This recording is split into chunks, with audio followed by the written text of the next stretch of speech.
جو مساوات کا درس ہے نا جماعت میں، جنہوں نے دیگر مذاہب کے بارے میں معلومات کی ہے، میں مذہبوں کا نام نہیں لیتا، کئی مذہب ایسے ہیں جن میں الگ الگ قوموں کے الگ الگ عبادت کے ٹائمنگز ہیں، کیونکہ قوم الگ ہے، سٹائل الگ ہے، ان کی کاسٹ الگ ہے۔ میں کئی چیزیں نہیں بول پا رہا لیکن آپ اشارہ سمجھ رہے ہوں گے۔ مگر جماعت کے اندر ایک ہی صف میں کھڑے ہو گئے محمود و ایاز، ارب و پتی بھی کھڑا ہے، اسی کا ڈرائیور بھی کھڑا ہے، بلکہ بعض اوقات تو ایسا بھی ہوتا ہے کہ سیٹھ مقتدی ہوتا ہے اور جاب کرنے والا امامت کر رہا ہوتا ہے۔ وہ سیٹھ کہتا ہے پیچھے اس امام کے، ارے ایسا منظر دنیا میں کدھر ملتا ہے کہ علماء ہو، حفاظ ہو، بچے ہو، بوڑھے ہو، کسی بھی جناب رنگ و نسل سے ہو، افریقن ہو یا عربی ہو، گورا ہو یا کالا ہو، اللہ کا بندہ ہے، مسلمان ہے، وہ ایک صف میں کھڑے ہو کے نماز پڑھ رہا ہے۔ پوری دنیا میں یہ منظر آپ کو کسی اور ریلیجن میں نہیں ملتا، جو مسلمانوں کے اندر مساوات کا درس ملتا ہے، یگانگت کا درس ملتا ہے۔ یہ سرکار کے امتی ہونے کا احسان ہے ہم پر۔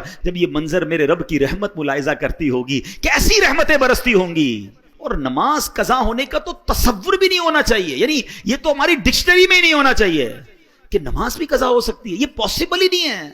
آپ اگر چاہیں گے نا نماز پڑھنا، راستے خود نکلیں گے۔ آپ ٹرین میں بھی پڑھ لو گے، آپ جہاز میں بھی پڑھ لو گے، آپ بس اگر چاہتے ہیں۔ کھانا بھی تو کھا ہی لیتے ہیں نا۔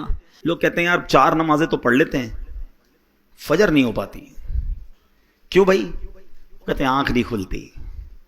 بڑا عجیب بات ہے، تمہاری فجر میں آنکھ نہیں کھلتی، کبھی ایسا ہوا کہ صبح 7 بجے کی فلائٹ اس لیے مس ہو گئی ہو کہ آنکھ نہ کھلی ہو؟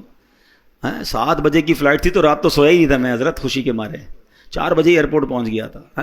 کبھی 8 بجے صبح آفس کی کوئی امپورٹنٹ میٹنگ مس ہو گئی ہو، اسکول پہنچ جاتے ہیں ٹائم پہ، کالج پہنچ جاتے ہیں، نماز ہی مس ہوتی ہے، آفس میٹنگ پوری ہو جاتی ہے، فلائٹ ٹرین سب ملتی ہے۔ اس کا مطلب کیا ہوا کہ جو امپورٹنس فلائٹ کی، ٹرین کی، میٹنگ کی ہے، وہ امپورٹنس آپ کی زندگی میں نماز کی ابھی ہوئی نہیں ہے، ورنہ کچھ بھی ہو جائے نماز کیسے چلی جائے۔